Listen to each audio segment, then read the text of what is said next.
Good evening, loyal listeners. Tonight we have a special Nighthaunt episode for you. The Guy Rangoons have taken over the Broken Ranks podcast, and we are coming to you live from everyone's perspective streaming rooms.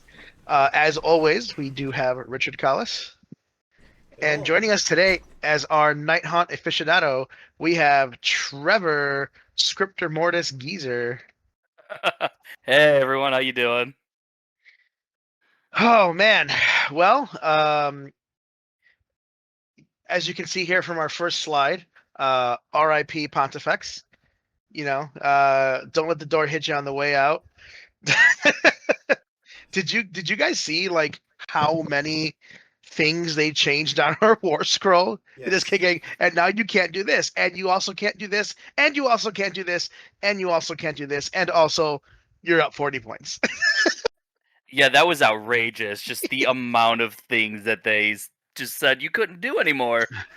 The the like targeted changes to Pontifex are probably the most severe targeted changes I've ever seen in Age of Sigmar since I've started playing. Yeah, I've never seen a unit get put 6 feet underground like that before. I It's will say crazy. in a battle scroll. In a battle Yeah, scroll. I have seen book changes that have like obviated a sure. character, but I've never seen a battle scroll like especially one that obviously this is I mean, to be fair, it's a temporary battle scroll or a temporary war scroll in the first place. So like True. they kind of had to make changes now because if they didn't make changes now, why make changes later when she's only going to be around like that for another like 3-4 months at that point. Yeah, that's Yeah, fair. yeah, yeah. That's super true. And uh, from what I saw from some of the events this past weekend, which we'll probably go over in the next episode, cities are still doing okay. Like they just had to slightly pivot and put their sales super strong. So all they've done is gone from an egregious S rank to a strong A rank, and that's okay. That's what we should be seeing in the meta. So Yeah. Um, totally happy about that. I don't think did they make top 8 at LVO? I wasn't paying super close attention to the actual top 8. I know to be fair, I know like half of what was in the top 8 because I was watching the streams. I don't believe a city's list made the top cut, but I didn't look at every single list with my own two peepers. I was Yeah. planning on doing that for the next one. So Yeah. I was a we'll little definitely. surprised to see Sons of Behemoth up there, though. I mean, So from Michael from what I Sabetti's a great heard, player, so yeah, That's fair. That is yeah. very true. yeah. From what I've heard, number one, Sabetti is just a phenomenal Suns player, and number two, he dodged a lot of matchup. He dodged the matchups that would just abs- that would absolutely decimate his army until he didn't. Until he Until the did it, finals. yeah. Yeah. Oh my Yeah, god. That was you know, that was the most brutal beatdown I've ever watched on stream. it, And I've I seen it UFC fights before. yeah, it was probably one of the most I don't want to say embarrassing, right? Because those are some of the two best players in Age of Sigmar, but like I've never seen a more mismatched round five. It No. was There just it is. yeah, Yeah, no, it was just super unfortunate to have yeah, that happen. Yeah. yeah. Um. Literally, if Sabetti or if there had been any other two players from the top eight cut that fought each other, we would have had ourselves a 5 round Slav knocker. But they literally called it round two. They're like, yeah, let's just go home, guys. The middle of round two. The middle of Yeah, round two. Because obviously we'll go into it a little bit more maybe on the next episode when we yeah, talk for about it. sure, for But sure. for those of you that are unaware, it was Cruel Boys played by Gavin and Sons played by Michael Sabetti, Yeah, and it was Cruel Boys with 5 units of monster killers, and Sabetti's list is yep, entirely monsters, which means that yep. when he had to charge in turn 2 to make sure that he could score objectives, every single one of his monsters was striking last. So Gavin hit every single strike last. yeah, and not and Fuck. on 3-ups even in most cases. There was only I think 1 or 2 wounded enemies to make it the 2-up. But he also didn't have to use his dirty trick to do it. Like it was literally just Nope. 5 monster killers. Um, and at that point, top of turn 2, when you are on a go turn as Suns and every single model you have strikes last, it's just There's not a whole lot you Yeah, can do. and before somebody could even do anything, his gatebreaker that had already gotten damaged had only one wound left, died. Yeah. Kragnos got one shot off the board. One of his big pigs died, and the other big. I think all that was left was the one big pig, and I think War the Stomper. one War Stomper. Yeah, so one big pig, Kragnos, and Gatebreaker gone. Like, sorry, bud. Sorry, bud. Yeah. Yeah. I mean, the rule of thumb when you're facing Suns is you have to kill a Gargant a turn, or Gargant a round, I should say. That was the equivalent of 3 Gargants gone in a single turn, and not even Yep. his own turn. Like not even Gavin's turn. He didn't use any Yeah. of his. He didn't use any of his bolt boys. He didn't use any of his spells. It was like there's just nothing he can do because every single monster he has is strike last. Like Yep. anyway. Anyway. That's not the point of this episode. So I'm gonna No, stop. no. I'm gonna stop talking about it. But I just Yeah. All right. Let's highlight a couple community works in progress.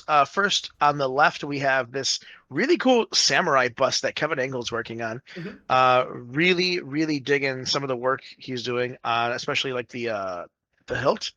That's really good work It's because that bust isn't that big.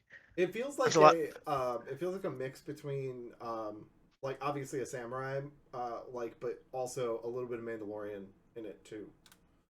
Oh, sure. Because the little I assume it's a kappa, but I'm not 100% certain because I haven't seen the whole bust all the way around. But the little cap on his back just reminds me of Grogu. He's got a spear on his back. It's Mando.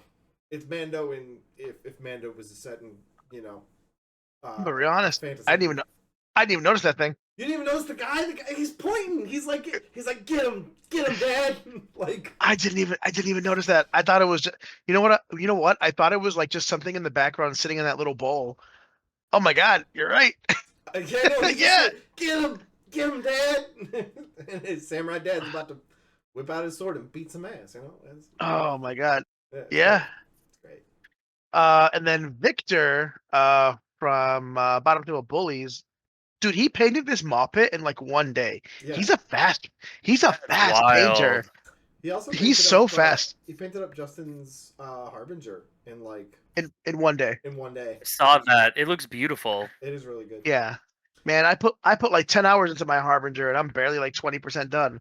I think I need a fucking sit down with Victor to like teach me how Yeah, to paint right. so fast. We should see if we can get that man to do us a masterclass or something. Fuck, man, he's so fast. But yeah, looking good. Good stuff. Love our community. Next we have Dan, who his Bonecast Eternals are just coming along so well. Yeah. Love the lighting effect on this, man. It is so cool. They are Um, frighteningly good. yeah, he's a great hobbyist, and I can't wait to see the whole thing in person. I think this is what he's taking to um the next WCW. So Attack of the so Chorfs. Attack of the Chorfs, which is live now officially. Excellent. Officially, unofficially. No, it is officially live. To everyone in our Discord, and then on Saturday or And then Sunday. yeah. Unofficially, But we have officially. officially. All right, it's- all right. You're right. Also, the link has been up in the channel in Discord for like weeks now. So like I know. unofficially, officially, unofficially, officially. True. I just didn't want to overwhelm the masses, but now that Dragonfall's done and there's only one more event for the year, I'm like, you know what? Let's get people hyped because there's only one more big event that most people are going to because everyone's either going to Dojo or Battle of the Bend. At And least then here that's in it. the area. Yeah. Because we And then still have Worlds in November, middle of November. yeah, I don't think any of our guys got a golden ticket. No, but I'm just saying, unfortunately. like, when we're talking about big events, we'd be remiss not to mention that World is coming up. True. But yeah, as far as the Broken Ranks Club is concerned, yeah, Dojo and Battle of the Bend are the last events. There's a bunch of us going to Holy Havoc as well. I mean, that's not an IPC event, but yeah, you're right. It's a narrative event. We're all going to, sure. You're right. It's a great charity event. Yeah. Love Holy. Yep. Sweet. looking hot, guys. Much like these Uh, Bonecast Eternals. Most like these Podcast Eternals, they're on fire. They're literally on fire. On fire. All right.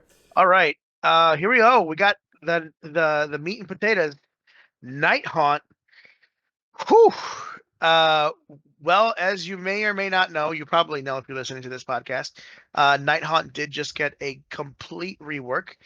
And before I go through the questions for Trevor, our scriptor mortis on today's episode, I wanted to just highlight what the changes are so that the questions I'm asking and the things we're talking about make sense to you. So previously, Nighthaunt used to be sort of what I would call a uh, shock trooper army.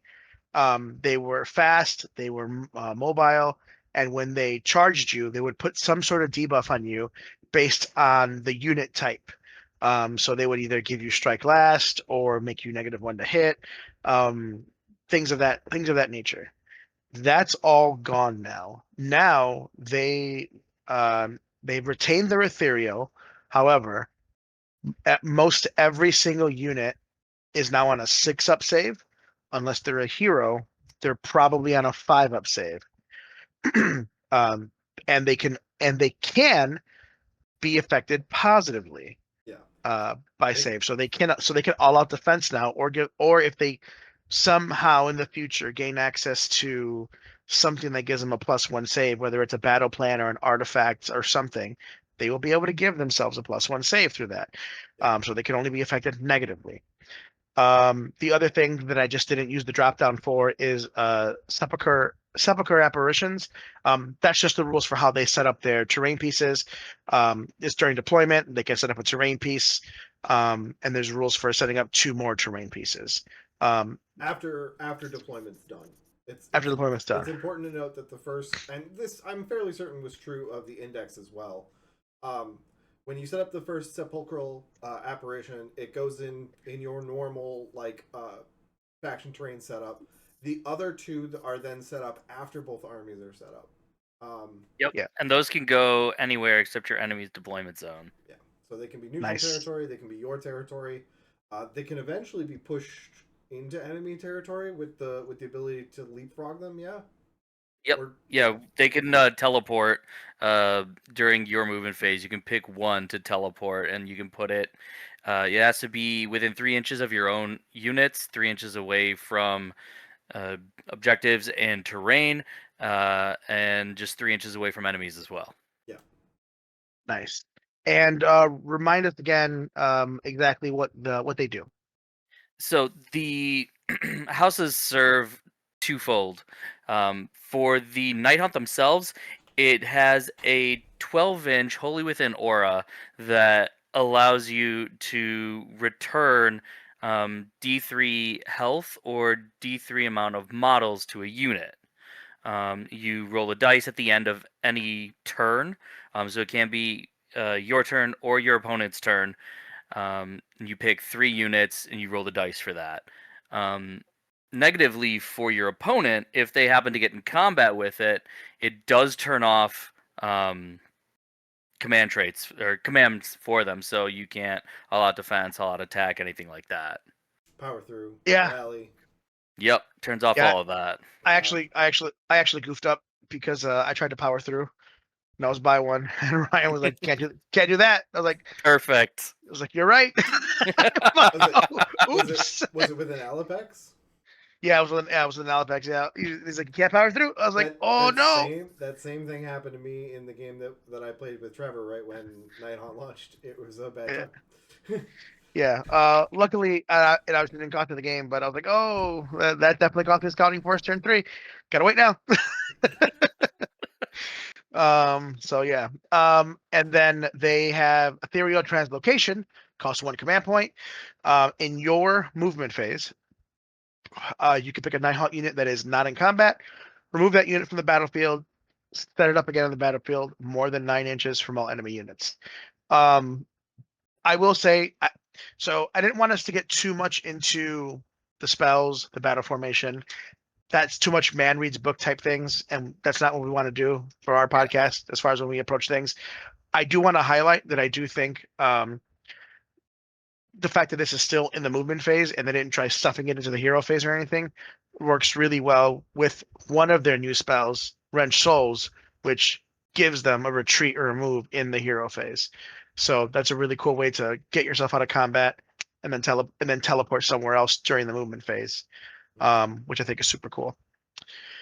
And then what GW has decided this army is all about moving forward, at least for now, is Mounting Dread, their new passive. You subtract the current battle round number from the control scores of all enemy units while they are in combat with friendly Nighthaunt units. I think that's super cool, and there's a lot of discourse about whether or not people think that's a good one, bad one. That's something we can debate a little later on when we get into some of the nitty gritty. So I'll start, Trevor, by asking you with the first question here. Nighthaunt have always leaned into speed, ethereal resilience, and battlefield control. How do the new Battletome either refine or expand that identity, in your opinion? So it feels like a complete 180 on their identity because, like we mentioned before, they were shock. It almost felt like they were shock troops. We moved fast, we moved strong, we hit hard. Uh, but it almost feels like a return to when they were manipulating bravery back in second or third, I want to say. Ooh, good call out. Um, yeah. It's a shocking change at first because it it's very different and really having to completely relearn almost how to play the army at this point. Um, it's clear GW wanted to kind of shake it up with them because we saw Nighthaunt sitting pretty high in meta percentage for a while. And honestly, after sitting with it, I like it. It's different, but it's still fun depending on how you play it. Yeah, absolutely. I mean, and what's interesting is that I saw some people over the weekend, um, at Dragonfall have some pretty good results with even still trying to play the army a little aggressively. Um, and so, I do think the army can still be aggressive when it wants to, but it definitely has to know the matchups where it shouldn't be, if I that would makes sense. absolutely agree. No, for sure. Because like you, I was there as well. Definitely saw some people with some great results there.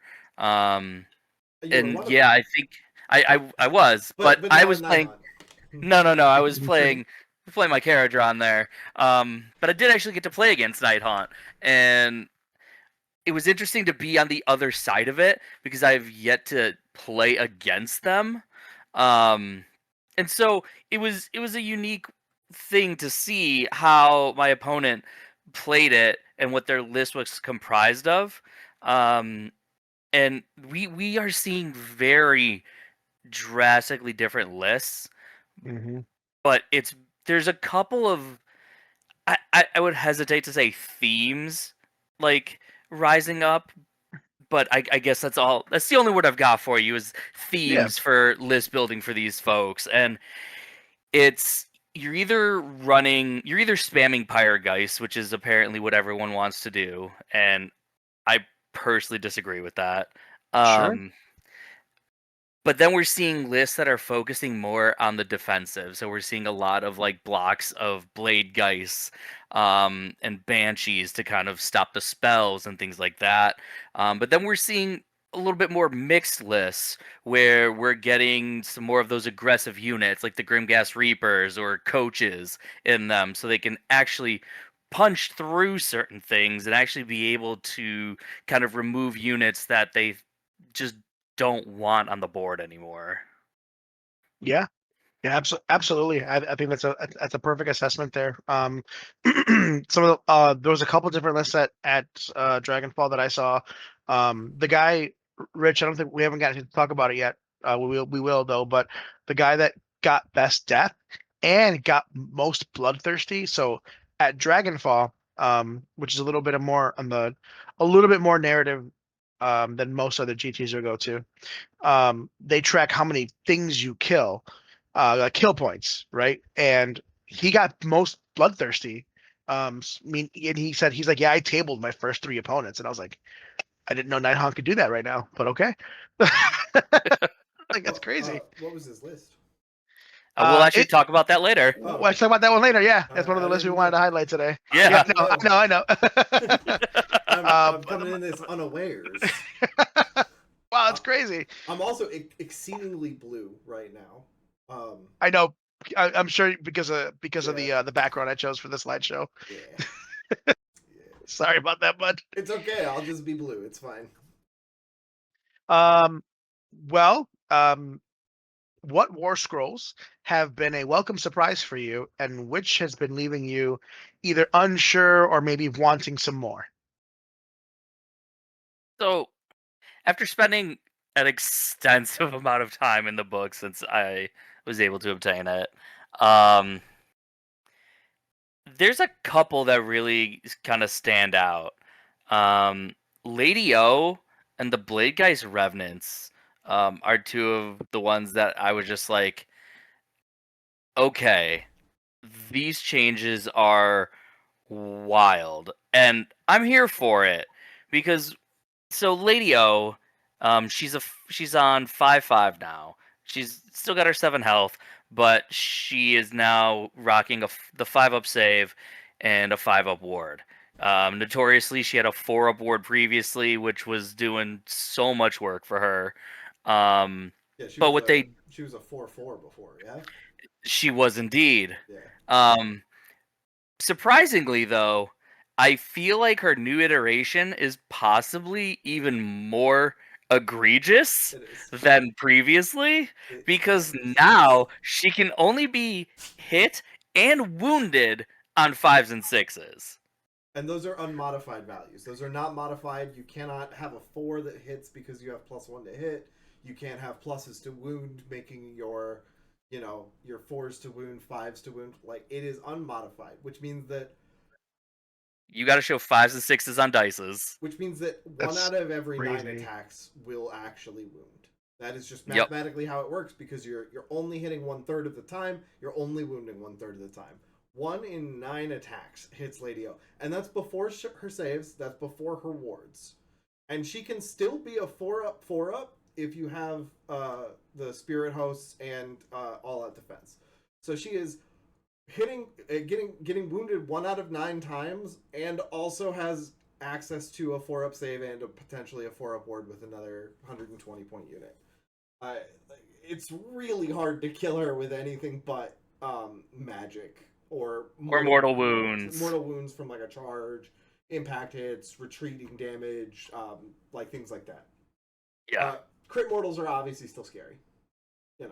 Crit auto wound. True. Crit auto wound is also somewhat scary, but it's crazy. I love her Yeah. so Jesus, It's fives it's and fives. really great. much. And she's still a 2-cast wizard. Notably, they did adjust her spell to include control score now. So not only are you unable to be affected positively for hit, wound, and save, but also now it's control score as well. And yeah, it's a Singing that great spell. 18 inches, which is just amazing. It also goes off on a 6, which is, I mean, Yeah. she doesn't have any plus to cast, so it's not quite as like egregious as like, um, you know, it's not quite as egregious as, like Isharan Council Steed of Tides, because that goes off on 5s because you have +1, but like still, this spell is gross. It is. And what you can do though is you can take the stave of suffering, and if your little hero group or whatnot is within range of enemy units, you can add +1 to casting then for everyone within 12 of that hero carrying it. So you can get her to a Oh. +1. Hell yeah. Oh shit. Okay. Yeah. You would need like a little bodyguard hero carrying the stick. Basically, he's Bas- he's there as a magical lightning rod, just holding the stick over his head. Like, is there an enemy nearby? Yes. Give us the power. Yep, exactly. I Alright. personally like to put it on the Guardian of Souls, because then it sense. affects him too. And usually you're trying to, with Nighthaunt now, you're trying to keep your heroes, I think, a bit more protected now. So you're kind of running it a little more in a Death Star or like a castle formation. Not all of it and not always, but at least at some point you are. Because your heroes are really possibly even more important now than they were ever before. That's fair. And then like I said, the Blake Ice Revenants as well. They lost their on charge ability to get an extra attack. So each model is only sitting at 2 attacks, but they did retain their 3s to hit and 3s to wound, 1 rend, 1 damage. And they are now also 2 wounds apiece. So you can get really chonky with them real quick. And then the standout ability there is if they are on an objective, even one of them, to charge the unit, you have to roll an unmodified 7 or higher. Mm-hmm. Delicious. Yeah, it's I've seen it go off a lot more than I expected, and so it has it's given me hope that this is going in the right direction. And honestly, it just upsets people. And it's a lot of fun to watch them roll that dice and be like, "Ha, I made it." No, you didn't. You gotta roll that 7. Not Yeah. quite. Yeah, I've seen some games where it doesn't do much. You're like, oh, your opponent's just hitting those 7-ups, and Yep. then I've been on the ass end of I'm trying to charge your fucking blade guys, and I keep rolling 6s and below. I remember that game.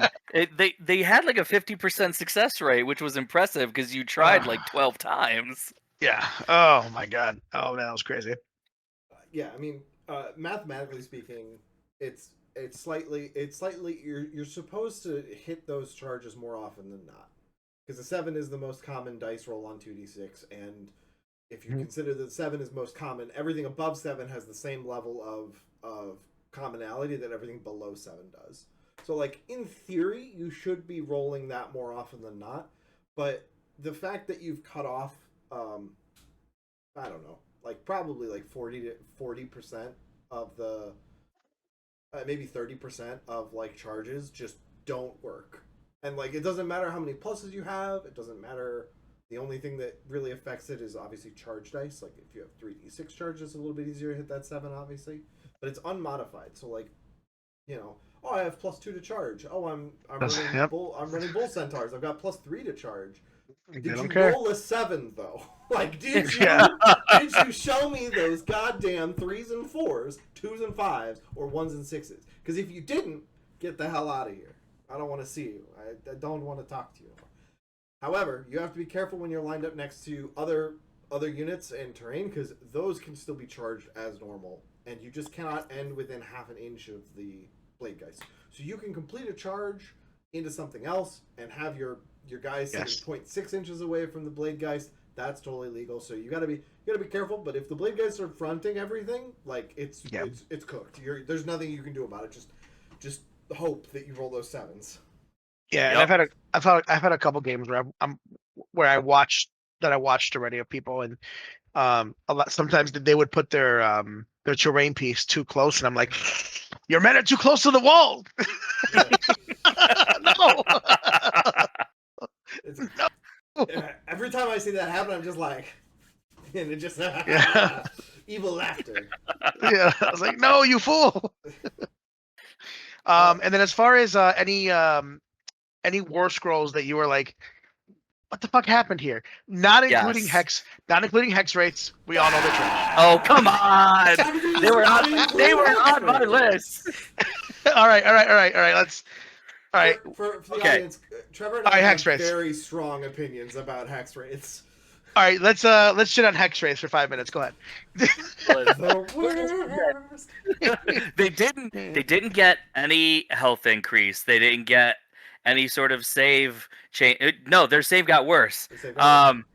They didn't change anything on the war scroll. They didn't change any of their attack profiles. Actually, no, they did. The horses got 1 less attack. Yeah, they made Uh, they made and them they're still worse. 200. They're still 200 points. Or no, they went down 20, so they're 180.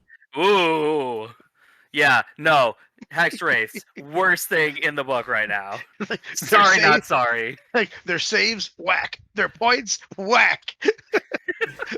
The Exactly. horse is losing an attack. Whack. Whack. Hey, everything about Hex Race, the only thing that they have that gives them any sort of niche in the army is that they move 12.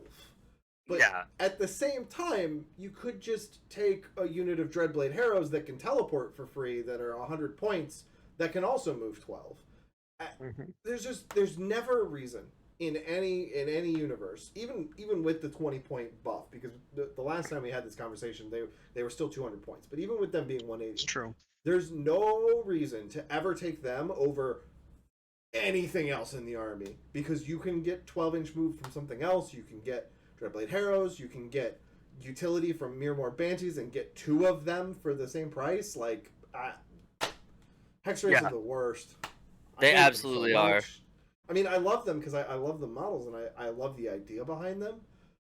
Yeah. They're cool looking. They're even with the sculpt being a little bit older, like it's still a really cool look to it, and they could be really cool if only The Nighthaunt community. I think they should have gotten back their old ability where they can like move double their movement, but they just can't charge. Actually, I think that would have been pretty great. Where they, Yeah, where like, they can sprint like 24. Yeah.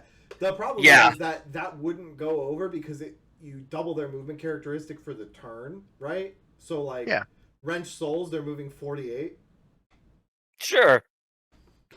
No, 36. It's double their movement. Because you would activate that in the movement phase. Oh, okay. All right. Yeah. I mean, 36 is, yeah. 36. 36 clears the board. 37 to 42 because you can run. You know, Yeah. Let's not forget. Sure. Hey, man. It's free scouting force. Now, I will honestly, say, that might have made them worth it. I think it would have. That actually might have made them worth it for scouting force, though. You got to remember that Dreadblade Harrows can do the same thing, but can teleport. Yeah, but that teleport then has it's got limitations, right? You've got to be outside of 9 of your opponent. Whereas if you're just running 24, 36 inches across the board, you could literally be wherever. Yeah, Now, granted, at that point, if you are getting close enough to your opponent and they don't, and you're just trying to do it for like scouting force to get them as far as you want, like if you get countercharged, then that's on you. But like you definitely can position them in a point where you certainly should be able to get scouting force if they had that ability. Honestly, And imagine your. Go ahead. Take away their impact hits because their impact hits are already ass anyway. Just give them Correct. A dirty D3. A dirty D3 for the whole unit. Like it's yeah. And then imagine your opponent doesn't have any command points left, or only has 1. And since you have the fly keyword, you can just boop fly right over them. You just like I just scored scouting force, and there's nothing you can do about it, Chief. Yeah, honestly, if they did that, done. Yeah, I'm putting my Hex Race back on the board. Sure, but unfortunately, that's not a thing. The Hex Race, correct. Yeah, Hex Race we're living. Do have a slight use case. The only thing I can think of is the fact that they are fairly like they're fairly good health wise, and you can get like a charge off on someone that's not expecting it. And then if you're in Quicksilver Geists, is it Quicksilver Dead or Quicksilver Geists? QSD, Geist. right? Quicksilver Geist. Because they used to be the Quicksilver Dead when that was the Dreadblade or the Harridan's thing. That I remember because that was like one of the first times I ever faced Nighthaunt was that list with Nagash. But that's a complete tangent. I'm going back online. With Quicksilver Geists, your Hex Rays, since they are more likely to survive into a thing that obviously because you have so much movement, you get to charge. Them being able to go 16 or 13 to 18 inches on a Quicksilver Geist, like to get a charge off or to get a once you're out in combat, that's cool, but it's just still not worth it for the points that they cost and for the lack of other things that they bring, because you can still go pretty far with your regular Quicksilver Geist abilities. And Yeah. again, Dreadblade Heroes do it the same. They're just slightly less models, but they cost less than can teleport. That's Yeah, sure. every time. I'm also disappointed in Lord Vitrolic a little bit. Ooh. See, I find him interesting. Um, it's a wild like slot machine of abilities, Yeah, but I know there's some discourse in the exact phrasing of how it works. yeah, Um, that's true. Rich, I think you were certainly spearheading some of that conversation at one point. Yeah, I mean this was because the ability is roll a dice on a 3+, pick one of the following effects, or roll 2 dice and apply both corresponding effects in an order of your choosing, including duplicate effects. The key word or the key like distinction here is, does the 3+ only go to picking one effect, or does the 3+ uh does the 3+ you do you need to roll a 3+ to do either effect? Pick one or roll 2 dice and apply both. In my opinion, the way that it's written seems to imply that on a 3+, you can either pick one of the following effects or roll 2d6 and pick the two corresponding effects on its table. That's my understanding of it, and that's my opinion of how it works. Some people say you can, on a 3+, you get to pick one, or you can just roll 2d6 and take whatever. I don't think that's how that was intended to be written, and I don't think it's been errata or like clarified at any point. Hasn't, No. and I'm not sure it will in the near future because no one is bringing him. Um, Did anyone in but the Night Hunt Discord do ye old Madigan tag? Uh, I don't think we have because Okay, again, no one's using him, so no one cares about the ability. got it. But I am on your side, Rich. Just not just because it sounds right, but also based on some of the other heroes changes. A lot of them now have their abilities on their war scrolls on a 3 up. So it makes sense for him also for his ability to then also be roll this dice. Did you get a 3 up? Cool. You can do one of these two things. Yeah. That's so. He leaves me unsure. I'm not 100% certain that he's bad.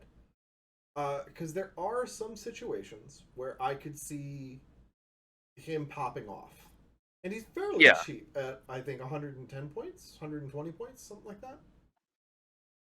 he Something like that. Yeah. is. I can tell you right now.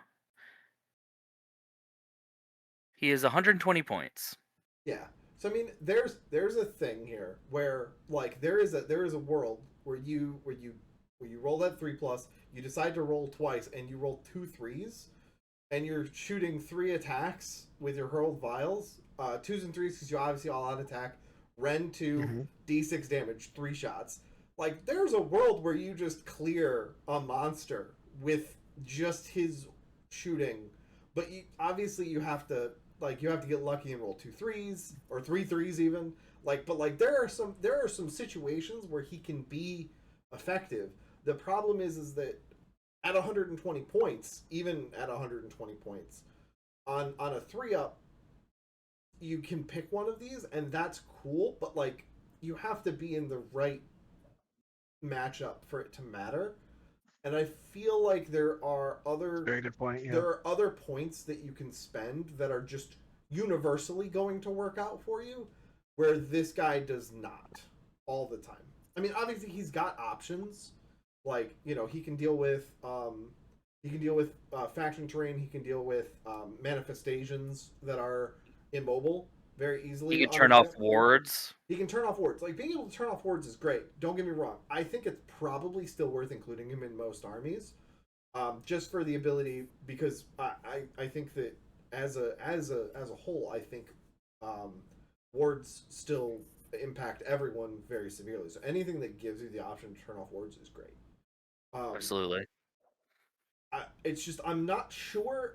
Like even with all the efficacy that he brings, I'm not sure if he's if he's enough, or if he's just a like a piece that I feel like his ability should go off on a 2+. I'm gonna be honest. I feel like his ability should go off on a 2+, and then I would say that Sure. he's most assuredly worth the 100 and. I would even say make him go out, make it go on a 2+, and make him 140 points, and I'm 100% fine, and I think he should be included in every army at that point, or at least in a good number of armies. Yeah, absolutely. Like if it was on a 2+, I would include him. Yeah, I mean, I just don't like on a 3+ with like let's say you're not we're talking about like if he's running into an army, there are things that are useful all the time, like acidic fug, which is his second ability, and add one to the attacks characteristic of hurled vials, because like D3 mortals is fine. Adding one to his attacks makes it a 2 attack thing instead of a 3, or a 2 attacks instead of 1 for his hurled vial. Like there are things that are always useful, but like he has to be in range and then roll Yeah. 3+. And that was gonna be my next thing. The 10-inch range is pretty brutal. I think it's fair. I just don't think it lends itself to his betterment. But I think if it was any further, it would be kind of busted. Maybe 12 inches would be fine. I think 12 inches, because like we see a lot of other abilities, and not just in their army, but like across all armies, where 12 inches is like the standard for most abilities. Yeah, I So mean, to see it at 10 was, it kind of hurt a little bit. Like I was like, damn, I gotta be really close to the action. yeah, I think Yeah. if it was a 12-inch ability, it would probably be an include. If it was a 12-inch ability and it was a 2+, it'd be an auto include. If it was a 2+ and it was still 10 inches, it would be an auto include. I would agree. But like I feel like there's still a chance that he is an auto include, and we just haven't seen Just it aren't yet. seeing it yet. Yeah. Sure, Yeah. Yeah. that's very possible. And like overall, that's kind of the vibe right now for Nighthaunt is Yeah. like people they haven't been completely figured out yet, but people are getting results. Yeah. Yeah, absolutely. One of the biggest things I've been saying right now is like Nighthawk. This book's gonna take a while to solve, and when it gets Yes. solved, people are gonna say it's busted. Yeah, for sure. I would like to also mention Reikenor, because Sure. most of what is on his Yeah. scroll hasn't changed, but the big change is what has forced him out of everyone's list building, because he was almost universally taken during index times because he was a cheaper, easily made 2-cast wizard and like 70 points cheaper than Lady O. Yep. But now they've changed his ability, and they essentially reversed it. You can injure him and give yourself +1 to cast, or you tap an enemy 12 inches away, or within 12, I should say, uh, and then give yourself. Oh no, I'm sorry. You pick an enemy, you Yeah, roll a roll. dice, Yeah. and on a 3-up, you inflict a damage, and then you can add 1 to your casting and 1 to your unit's power level. Like that's brutal. Yeah. From being able to just give out a damage to someone, or give yourself the damage and be able to get that, like And he such went a up. And he went up in points, right? um no, he stayed the same. He's still 240. Okay. Okay. So like his points didn't change, his health didn't change, everything else on his war scroll basically didn't change except for his save, but like that changed army wide, so it's he's neither here nor there. But that ability is what changed, and I think that's just really rough for him. Yeah. I mean, I don't understand why his health is the same as like the model. Like if you're looking at the model and you compare him to like a Knight of Shrouds on Ethereal Steed, they have the same health and save characteristic. That just doesn't Yeah. feel right, because like Yeah. Reikenor on his ethereal mount is like, I don't know, like 3 times the size of a Knight of Shrouds. Like it's a larger model. It's obviously not a monster because he's just a cavalry. but like, yeah, Lost to Calvary. it's Yeah. weird. It's weird. Like he feels like he should almost be a monster because like if Sephiroth's a monster, I don't see why Reikenor wouldn't be. But like I feel like he should have like 10, 12 health, like something like that. Like And I agree. I've always been bothered by the low health of some of the heroes. Like the foot heroes, it makes sense. It's kind of universal across all of Sigmar, right? But we have a Mortark with 7 health, and we have Reikenor riding this massive, like leathery steed who also only has 7 health. yeah, it's wild. I Yeah. yeah no I mean so Reikenor's spell is decent. Um, Yeah. But but you have to like pick the right target and have like a good roll. yeah, I mean right target. You can also just pick like you can also pick clan rats, wardens, thralls, reavers. Sure. Oh, there's a decent. I wouldn't say there's a ton, but I would say there's a decent amount of 1 health models that you can pick to get what affects to 2d3 damage. But he should. I feel like he should just be. I feel like it should just be. He should be a native 2 cast wizard, and he should get something else other than increasing his power level for picking an enemy unit. Yeah. Like maybe you have to pick the unit within 12 at a 3-up and then get a +1 to your casts, right? Or like if you slay a model, then you get +1 to cast. So like you're a base power level 2 wizard with no bonuses to cast unless you're within 12 inches of a unit, and on a 3-up you do a mortal wound, and if it kills a model, then you get +1 to cast. Like it's a little bit of extra work, but you still have 2 casts no matter what.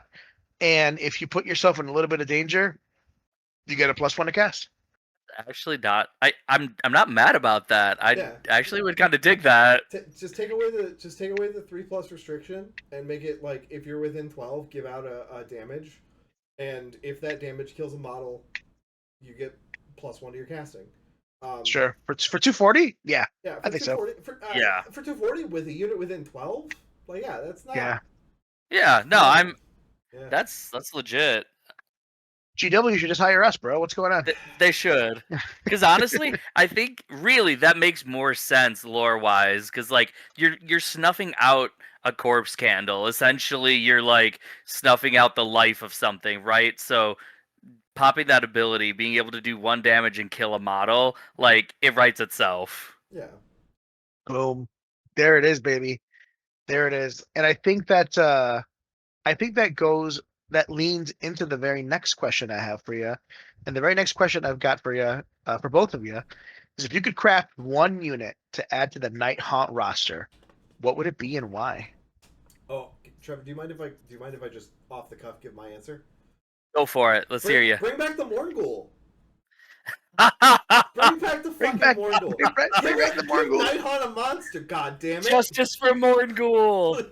Just for Morgul. Just bring it back. There's no reason that Nighthaunt shouldn't have a monster. Like almost every list in this game has a monster, and like I mean, to be fair, we've gotten away from the rampages being like a monster thing and being a thing on the monsters like war scroll, but like in 3rd edition when they took away the Morngul, but everyone was getting like monster effects, and it's like, why did you take that away from us? Like why? Just give us Mornguls back. Give us a monster unit. You know what's really funny about that is that you mentioned the Morgul and giving them a monster, but currently the 2 armies that I play are, I believe, the only 2 armies that Yeah. maybe that don't have a monster. Yeah, I mean, Because I play Caradron and I play Nighthaunt. Neither have a monster. yeah, because Caradron's all war machines and Nighthaunt just doesn't have any monsters anymore. Yep. They're, I think, those are the only. Doc doesn't. Does Doc have a monster? Marathi. Marathi. Oh, okay, sure. Yeah. Lumineth has monsters. Everyone has monsters. Everyone has monsters. Yeah. Even cities Even has cities, monsters. yeah. Yeah, with their Alia, the Charybdis. Yeah. the guy riding the Hippogriff has a monster, is he not? or is he canon? Yes. He is Legends now, but it still counts for now. Yeah. Here you go. Obviously, yeah. There aren't many armies in the game that don't have monsters. Even the new Hellsmiths of Vashut have monsters, which is weird Yeah. because they're also automatons at the same time, but they are monsters. Yeah, the Dominator engines. No, the Dominator engines are not monsters. Oh, they're not. They're just straight war machines. What Yeah, is the war machines. monster? the Demon Smith on Infernal Taurus. Oh, and yes, Urak yes. Tar are both monsters and also Okay. automatons. Understood. I gotcha. Yeah. Yeah, it's just Yeah. there's no reason for Nighthaunt not to have a monster, and I think it should be the Morngul. I think I agree. I think they really. I don't know if it should be the Morngul, but I definitely think they should get a monster. Like, they are the only Death Army that doesn't have one, and honestly, it's weird. like a giant necromantic ghost construct. Yeah, that would be cool. It doesn't have to be a Morgul. I thought the Morgul model was fun and silly, and I wish. I agree. But what would your option be, Trevor? Because I feel like I monopolized that just because I No. have strong opinions. You do, but I like your opinions on that. So I thought, really, I actually gave this one a lot of thought. And it's kind of more of a wish of mine for the army. After playing it as much as I have with their new book, I came to realize that it feels like they're still missing something, at least to me. Like, just one more thing that would help them survive, because we're talking about got the army now it's gone from a 4 to a 6 up save, which, I mean, yes, you can change to a 5, and they've got a 5 up ward, and a lot of their main stuff has gotten 2 wounds now. But after playing it and playing against it, it's definitely not always enough to keep even a 40 wound unit alive through a turn. And so I would love to see some sort of unit, whether it be like a hero or some sort of like spectral war machine or something that either has an ability or an aura to hand out like -1 to be hit or -1 to be wounded, just to give them that extra little bit of survivability. Because if you can even because if you have a 20 block of Blade Geist, it's wild to see them deleted in one turn. I would love to know what you've seen kill Blade Guys in one turn. A frigate and 2 sets of Sky Wardens. I did it over the weekend.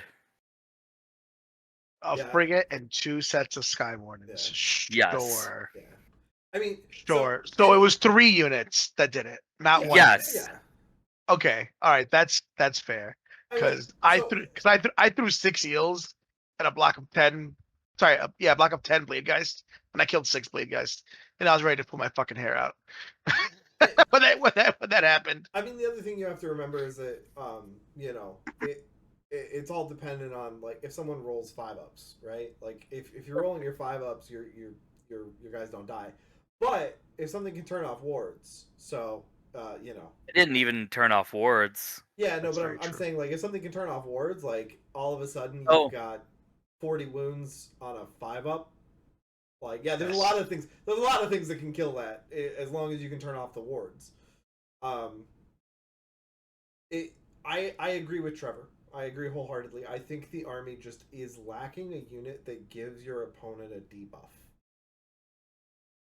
Yeah, because we've gone from handing out several debuffs to really none.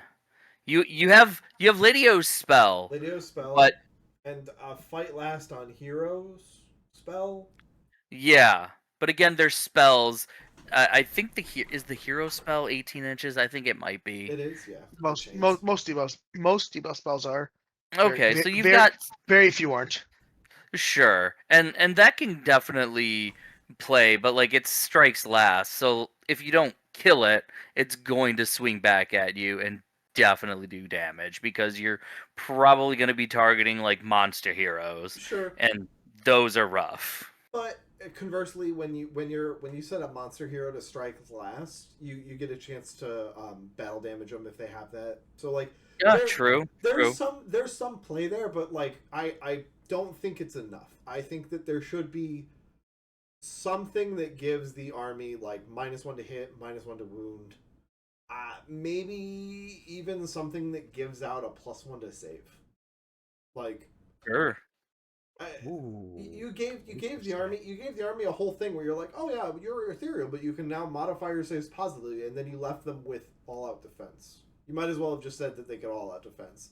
Something needs to come in there and give them the option to get like a +1 to save aura, or maybe there's gonna be a faction, like a sub faction that if you're contesting a piece of terrain or an objective in enemy territory, you get like a +1 to save. I mean, that might be a little bit strong, but something to that effect, something in that vein. Yeah, something that just makes it harder for your opponent to basically like hurt you. Yeah, Like whether it be the +1 to save or -1 to hit or -1 to wound. Because they just need something. just something, just a little Sure. something. I Yeah. I have a janky submission for this question. All right, I'm ready. So the two of you in particular are familiar with Mordekaiser from League of Yeah, Legends. yeah, Yes, we absolutely. are. I thought of a really cool hero in my head for the Nighthaunt, a ghost inhabiting like heavy plate armor, and like a Death Knight type thing, Yeah. and he would cost like 350 points maybe, but his ability is that if he kills a hero, you get that hero that fights alongside him.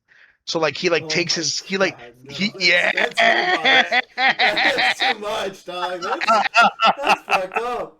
I Okay, listen. okay, I hold on, love hold it. on. I Let's love run it. with that. Let's run with that for a second, right? If he kills that hero, let's set that up, right? Like maybe then that hero comes back fighting for your side, but they Mhm. only have like half health.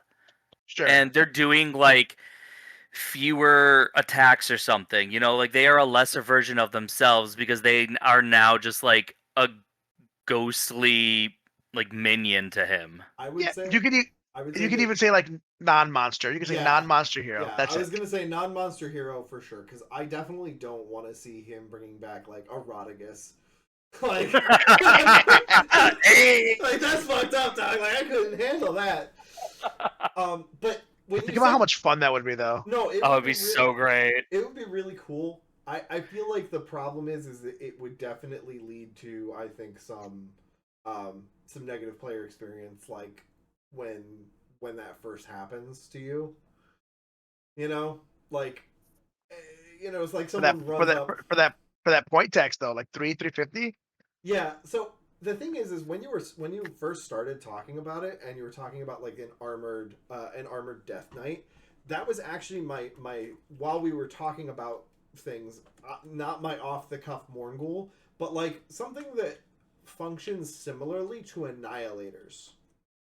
Like Okay, fair, Ooh. fair. like a really elite 3-man unit, could be reinforced to 6, that has like a 3-up armor save. Okay, I'm with it. A 3-up Just armor, fucks. yeah, just fucks. Like just is combat is like 250 points for like, for that 3-man unit, but has like 4 health and has a 3-up save and a 5-up ward. Pay 250 for that. Yeah, just a beefy boy that like when you teleport and charge in, like you're like, yes, this is a thing that will ruin your day. Like that was where my head was going after we talked about Morgul. Even though I still think that we should bring back the Morgul, I think that like a heavy armored, maybe a 3-up save is too strong for them. Maybe a 4, maybe bring them back to a 4-up save with a 5-up ward, just natively, and then Sure. they can still all out defense to be a 3-up save, and it's not nearly as busted as being able to all out defense and go to a 2-up save with a 5-up ward. That's You could unrendable. give them you could give them 4s and 2s to hit. That way, Yeah. like you have to choose between all out attack or all out defense. Yeah, something like that. Obviously, there's a couple of ways. Like if you're running, because they'd be infantry, obviously. But if you ran, like, say, a Knight of Shrouds on foot, you could still give them +1 to hit with Chain attack. with the chain attack. Like, there's some cool like tech that could be there, and makes it not nearly as like, because I think having a unit that has that sort of like beef to it is something that Nighthaunt is missing. Obviously, because we're talking about ghosts, that makes sense that they're not like super beefy, but like Yeah. I feel Being like able to dish out damage is kind of a problem for them. They've yeah, got a unit or two, like the Grim Gas, with being able to roll dice for mortal wounds. That can definitely do something. sure, The coach, the Scourge of Gyran coach as well, just absolutely destroys things. I'm gonna be really sad to see it go next year because I don't know what that army's gonna do at that point. Because the new coach definitely works. When I say new, I mean the coach that is in the book. To do book, yeah. Um, the new book coach, it new coach new book, book coach. Yes, new book coaching. Yeah, new book coach. Yeah. they they kind of brought it back to the original coach from before, and so it's got pretty weak attacks, but it has really good utility for the army, and so that's great. Um, but they severely lack a consistent source of real damage.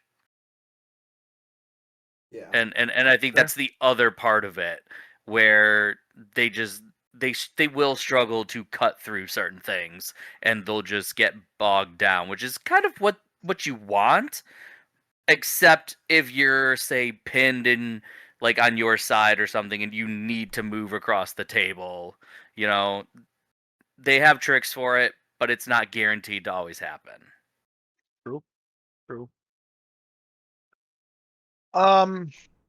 Well, I for my next question, I feel like I know the answer to this one, but um, Nighthaunt used to be a starter box army in the past. Do you think this Battletome makes them easier for beginners, or does it lean more towards, you know, you gotta rewarding deep mastery. You gotta really do a deep dive to get squeeze all the juice out of this one. It looks like Rich and I are on the same page on Yeah, this we one. are. It's definitely a high ceiling army now. Like, it Yeah. definitely takes thought, practice, and planning to really get everything out of the army that you need to be successful. 100%.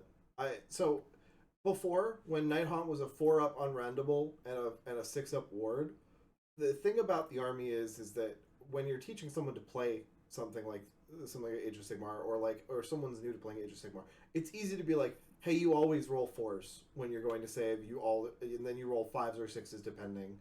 But like having to learn when to all out defense to make you a 5-up 5-up, or a 4-up 5-up in the case of a hero, is so enemy army dependent and so techy, and so many different things go into that decision that a new player just, in my opinion, would struggle with that one Absolutely. aspect alone, just that Yeah. one singular aspect. Now let's add in that you have to remember that your opponents are losing control score, and you have to remind them that they're losing control score. You have to do the math, and you have to know how control score works, because control score can't be modified below 1 on a single unit. So like if you've got a hero that's got 5 and it's round 4, he still counts as 1. But like, and then in round 5 he also still counts as 1. Like, there's so many nitty-gritty details about this army that you have to know to get the most out of it and to play it, Yeah. in my opinion, in a functional manner that I just Yes. I don't think this is a I would never recommend someone pick up Nighthaunt unless it's a Just say, theme. like, third or fourth army. Yeah, or if it's like a theme thing and they're like, I really like ghost type things. Like if they're like, Yeah. yeah, like if they're like, I want a ghost army, it's like, yes, go Nighthaunt, but expect Be aware. to lose a lot when you're learning, because it's tricky. And Yeah. Super fair. like having to calculate like, oh, when's the right time to use Lady O's ability, when's the right time to restore health, how do my different healings interact, what phases do I have to worry about, when should I rally, like all of those techie things that you have to learn are super important in Nighthaunt now. Essentially, the training wheels are off at this point. Yeah, that's Yeah. that's my feeling of the army. Especially with how much, in addition, how much interaction you have between your heroes and your base units. Like, Yeah. when you're talking about sentencing from Scriptor Mortis, when you're talking about the Cruel Gas Cruciators, like Wound Ignore, like there's so many techie pieces to this army that like I would dread teaching a new player how to do it all, and like it would be tricky. It would take a long time. Yeah. Yep. I Yes, 100% agree. And I think I had written that question a couple weeks ago, and now that I've played some games and watched some games, I'm like, this is not a beginner army. No, I honestly No, don't. for sure not. I honestly don't think that most of the new books are. Like, I don't think they've released a new book that I would say, yes, this is an army I could teach to beginners. I think Stormcast is always going to be a beginner army. Like it, Yeah. always. Caradron was also pretty easy to pick up. I would say Caradron's probably, but remember, Carlos, I said new books. I said new books just now. Stormcast like books that have released since 4th edition. Stormcast got a book. No? Yeah, they were the first book. They're the first. Yeah. They're always Yeah. the first book of fourth. They're always the first book of every new edition. All right. Well, excluding Stormcast. Okay. Excluding Stormcast, I think that I think that their books have trended towards being more complex. Khorne is now. I would say Khorne was less complex before they added Murderlust, and then they added Murderlust in 3rd edition, and Khorne's been a thinking man's army ever since. I think complex is the right word to describe the new books, because it doesn't inherently lean towards them being more difficult to learn. They just have more nuance to them in terms of how you maybe want to build your list and play your army. Yeah, I'm trying to think of like what army Totally fair. what army I would recommend to someone who's like getting into war games for the first time. And I'm Stormcast. Yeah, Stormcast. Like it'd be something with a smaller number of models with better saves, so that when they make a mistake, it's not as punishing. Like I mean, I would even say Iron Jaws too. Yeah, especially with the points. I mean, so Iron Jaws made it all the way to the semifinals. Top 8. Yeah, they were top 8. Well, no, they were not even top 8. They were semifinals, so they were top 4. Top 4. Ooh. Yes. Oh wow! Because it was Iron Jaws. I think it was Aaron who was playing Iron Jaws. It was Aaron Newbaum. Sure, Yeah, of course, yeah. he's a great Iron Jaws player. So it was Aaron playing Iron Jaws, and he played Mike Sabetti, and his sons in the semifinals, because Gavin played his Cruel Boys into Ian's Caradron Overlords, and that was the one that we saw on stream. So we saw the KO versus Cruel Boys, and then we saw Cruel Boys versus Sons, and so it was. KO lost to Cruel Boys, so I've got to watch that game. Yeah, same. That sounds crazy. Let's not derail though. Let's not derail. Yeah. I would say it was obscuring. There was a lot of there was a lot of obscuring that went around that made it. There was also some other stuff, but they also that game was a knockdown drag out brawl, because I don't even think they scored. I don't even think they made it through turn 4 or round 4. I think they had to talk it out. But I'll let you guys watch it. Yeah. You guys should be able to see all those streams on Hobby Collab's channel, because they were the ones who were streaming the whole event. I watched all of the games actually, because my plans for the weekend fell through because I got sick. So I stayed home and watched every single one of those games that they streamed. So you could have come to Dragon Falls, what I'm hearing. Yeah, that's what I'm hearing. I mean, if I wasn't sick, yeah, sure. Kidding. Sure. We're kidding. I know. All right, Trevor. But before we get into these lists that we want to highlight, what do you think Lady O needs to get past her grief era? Honestly, it's a great question because she's wild right now, and I don't think enough people have really like felt her out. So I think she's just gonna surprise a lot of people. I think she's exactly where she needs to be. Um, Oh. she's coming out of that space, and she's just coming out swinging. Like I mean, I yeah. yeah. I would say that to get past her grief era, Nagash has to die. Ooh yeah. Yeah. She's Oh, also then just she's gotta fine. like talk it out with Bellicor. Yeah, they gotta have a heart to They've heart. just gotta hug it out. Bellicor and like Lady O both have like a very similar mechanic in that you tell your opponent to fuck off. Bellicor You has know that Dark Master, and Lady O's got her new 1 in 9 attacks actually wounds me. Like, just fuck off, leave us alone. it's funny because they actually have built-in lore Yeah, together, yeah. but and They it's do, crazy. yeah. It's crazy that they haven't explored that as an army of renown. I'm still waiting for that. I'm still waiting for that too. So, That would be all nuts. right, here is the first list that Trevor wanted to show off.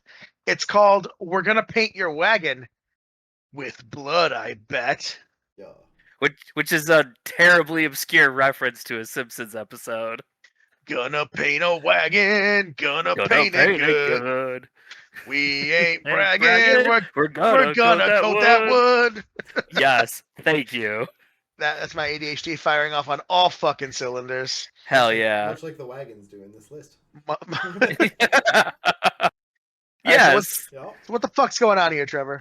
So this was just kind of something I threw together. This is a slimmed down version because I had a stupid version with just 5 coaches, 5 coaches. Lady O, Yeah. and a Knight of Shrouds on Ethereal Steed. And I was like, that's too dumb. Especially because the coach's abilities are once per turn army. Um, I read that list the first time you posted. I was like, wait, but like, what are you doing with all these dudes? What are you doing with all these dudes?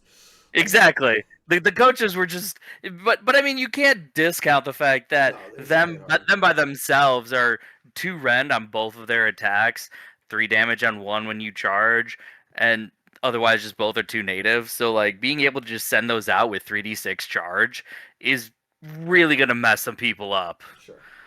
And so that's kind of the idea. The Blade Guys are here to hold objectives, and kind of give Lady O and the Guardian a like something to hide behind, essentially. Give them that guarded hero and things like that. Um, Otherwise, we've got the Grimgas Reapers, because this list in general was made to just be more of an aggressive list. Because with the Grimgas Reapers, you've got their new ability that they changed Reap like Corn, and so now you pick an enemy unit that's within combat range of 5 or more models in this Grimgas unit, and you roll a number of dice equal to the number of models in the target unit. So you want to target larger model units with them, but you're then just rolling number of dice, and you're looking for 6-up mortals. If the unit has 20 or more, you're looking for 5-ups. So being able to do that before you even swing in combat is pretty big, depending on what you're going into. Because you could definitely help clear probably the unit that you're attacking, because Yep. otherwise their profile is 2 attacks, 4s and 3s, 1 red, 1 damage with anti-infantry. So that 4s to hit is going to kind of fuck them up a little bit, in terms of how many to get through. So being able to just dish out some mortals beforehand, super good. I lost my reavers to this bullshit. I That really and there wish. you go. I really wish that the Grimghast Reapers rule was had 2 changes to it. Personally, one, it should only require 10 models or more. 20 models or more is kind of a really niche case. I would agree. Actually, because I think it's not even 20 models. It's oh no, it is 20. So yeah, it's only reinforced 10. I guess if it reinforced 10s, but like you can't pick anything off. That's kind of frustrating. Maybe make it 15. Sure. That wouldn't be too bad. Because then at least if you pick off a couple in shooting, you can still get the effect. And then I think the second change it should have a conditional that if you're fighting corn, it's +1 to the roll.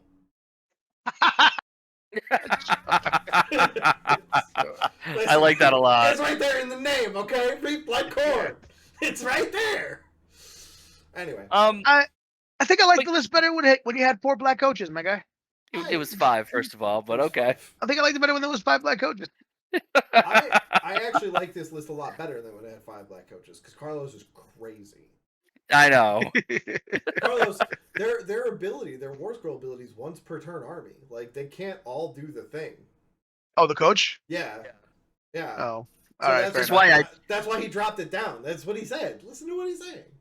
All right. I will say though that I think that there should still be a Knight of Shrouds on Ethereal Steed in here, just for the chain. Considered that. Sure. I considered that, and I might still go put that back in. I just like having 3 casts with this army. Sure. No, totally get it. Because you want to get Wrench Souls if there's an opportunity for the forget what it's called because I hardly ever use it, but the chain fight. Yes, the chain fight -1 to save. Oh, fuck. What's the name of that? Because that's Chains of Death is the hero one. Rust Blades, Fellblades. Yeah. Oh, also, I think that should not be their unlimited spell. I really think Wrench Soul should be their unlimited spell. I think Wrench Souls. Hot take for you. I think Wrench Souls would be too strong as their unlimited spell. But I still think that Fellblade shouldn't be their unlimited spell. I think there should be some other spell, some other 4th spell that is their unlimited spell. Richard, would it help if I told you that they only vanilla have 3 casters, and one of them we've already shed on this game?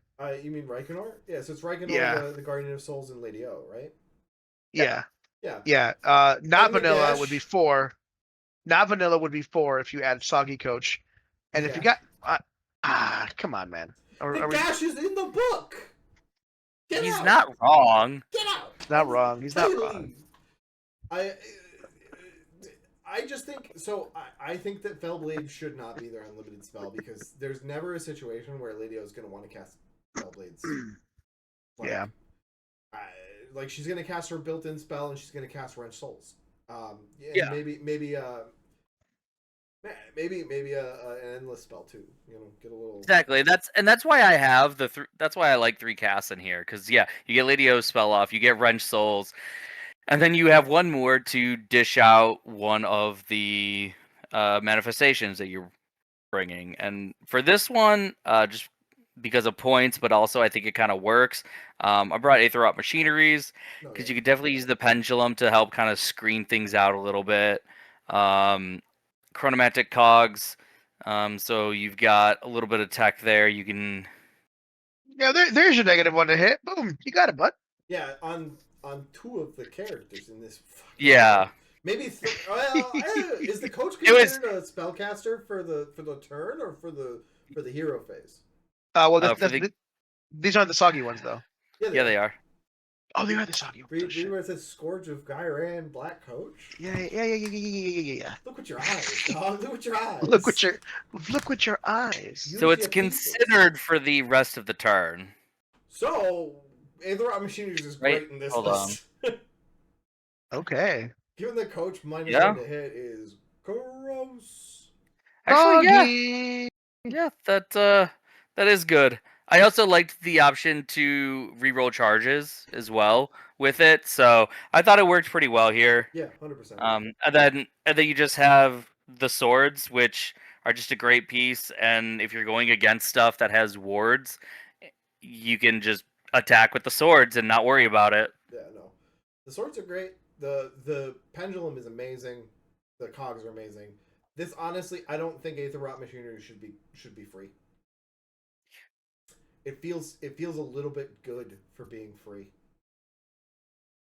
But and yet no one's using it. To be fair, it's in I think every Nurgle list. Even though I still think Primal Manifestations are better currently. You and Primal Manifestation. All right, listen. It's All right. No, we're moving on. We're moving on. All right. We're moving on. We're not talking All about right. All right. Let's talk about this list that went 4-1 at Dragonfall. Yeah, Uh, this is and Ryan's. this is Ryan's list. And Trevor, you want Notable. to walk us through the highlights? Yeah. First and foremost, notably, it doesn't have any native casters. The only Nope. cast it has is from the Scourge of Gyran Black Coach. Nope. You know what? You know who I absolutely put all guns on turn 1 was that Black Coach. And as you should, because that thing will fuck you up more than anything else on this list. Yeah. But really, it looks like the name of the game is kind of what everyone is leaning into. You've got the Blade Geist. He's got a unit that's reinforced. He's got a normal unit of 10.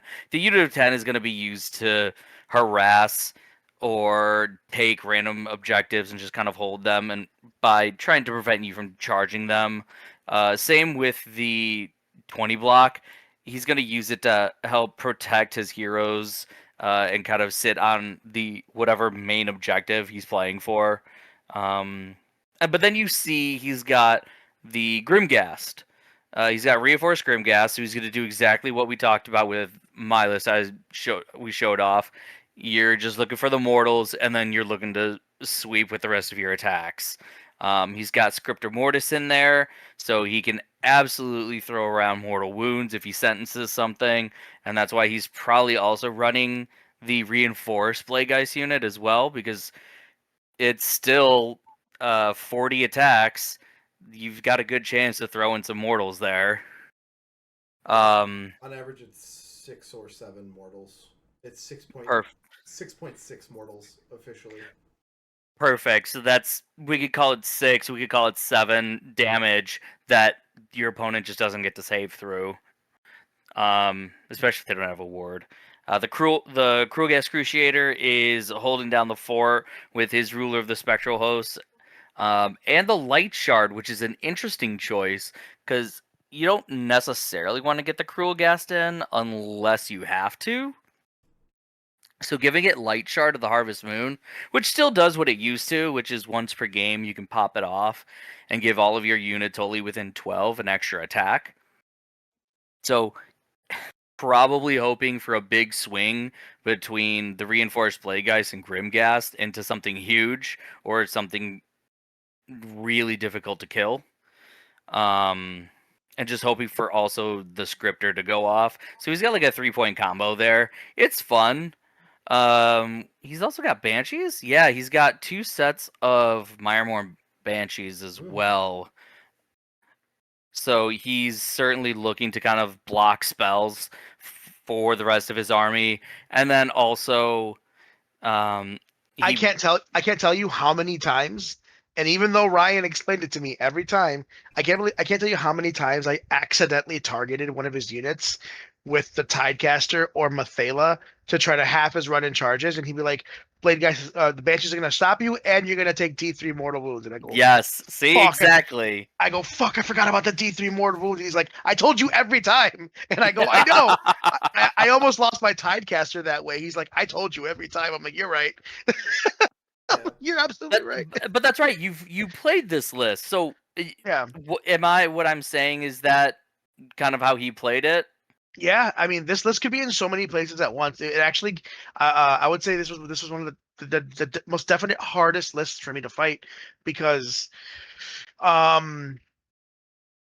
against my particular list, right? Like all he ever needed to do was have one unit on each of his objectives, right? Because my sharks are only have 2 control score. So I could never take back an objective from him unless I actually took him off the objective. And that is not hard. Sorry, that is not easy for my army to do. Like my army doesn't hit that hard, and now it's running into a wall of 5-up wards. So like a lot of it was just both my Nighthaunt games over the weekend were just us sitting there just slapping the fuck out of each other for like 5 turns. And I'm like, and you the played only Brian too, right? yeah, and the only thing that that saved me was that I knew that I had to play passively and hope they didn't, and that's exactly what they did. They both played very aggressively, and I was like, okay. And don't get me wrong, like that works against a lot of armies, but not against reoccurring sharks. Yeah. So yeah, and so that's how I was able to get into his backline. But it was even then it was not easy. I would send in a shark. I had to throw an incarnate at 10 Pyrogeist to get Pyrogeist off the fucking objective because I threw a shark at him and the shark killed one Pyrogeist. And I'm like, this is out of control. It's like I don't know what the fuck I'm supposed to do here. Kill more Pyrogeists. Yeah, or one time I threw 6 fully buffed eels with all out attack at 10 blade guys and I killed 3 blade guys. And I was like, That's remember, crazy. remember when I walked up to you and I was like, I don't know what the fuck to do here. Yes, I remember hearing you yell about that. I was like, "Damn, he's having a I was, rough time over there." I'm like, what the fuck am I supposed to do about this? Ah man, but yeah, no, this is a good list. It's definitely an all arounder. It's surprising to not see the casters, but it's definitely one of the more aggressive lists, and it can get shit done. And Absolutely. yeah, Because yeah, like you said, we saw this list go 4-1 over the weekend. So I mean, it really proves that you don't necessarily need a caster for this army to do well. I yeah, think it just depends on how you build and how you play. Um, Yeah, I will say yeah. that the inclusion of the Banshees is 100% necessary for this army if it's not going to I'm, be yeah, I'm casters. yeah. I think people are starting to come to that realization again.